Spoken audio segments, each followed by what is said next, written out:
Pattambi town ഗതാഗതക്കുരുക്കിലമരുന്നു. ഇന്ന് രാവിലെ മുതൽ തന്നെ ടൗണിൽ രൂക്ഷമായ ഗതാഗതക്കുരുക്കാണ് അനുഭവപ്പെട്ടത്. റോഡ് നവീകരണ പ്രവൃത്തികൾ തന്നെയാണ് ഗതാഗതക്കുരുക്കിന് ഇടയാക്കുന്നത്. പട്ടാമ്പി ടൗണിലെ റോഡ് നവീകരണ പ്രവൃത്തികൾ രാത്രികാലങ്ങളിലാണ് നടക്കുന്നത്. പുലർച്ചെ വരെ പ്രവൃത്തികൾ നടക്കുന്നുണ്ട്.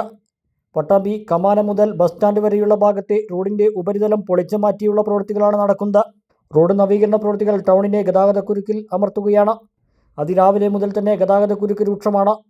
മണിക്കൂറുകളോളം ഗതാഗതക്കുരുക്ക് തുടരുന്നു. പൊടിശല്യവും രൂക്ഷമാണ്. ഗതാഗതക്കുരുക്കിലകപ്പെടുന്ന പല ബസ്സുകൾക്കും ട്രിപ്പുകൾ മുടങ്ങുന്ന സ്ഥിതിയുണ്ട്. പട്ടാമ്പി പാലവും കടന്ന് ഞാങ്ങാട്ടി വരെ വാഹനങ്ങളുടെ നീണ്ട നിര ഏത് സമയവും കാണാനാകും.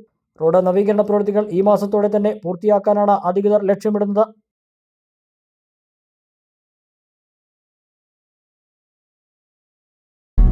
വിരലിൻ്റെ കാര്യത്തിലാണേലും യാത്രയുടെ കാര്യത്തിലാണേലും രണ്ടും മുറിഞ്ഞു പോകാതെ തുന്നിച്ചേർത്തത് കിംസ് അൽ ഷിഫയിലെ ഹാൻഡ് ആൻഡ് റിസ്റ്റ് സെൻ്ററാണ്. Hand and wrist centre, KIMS Al Shifa hospital, Perinthalmanna.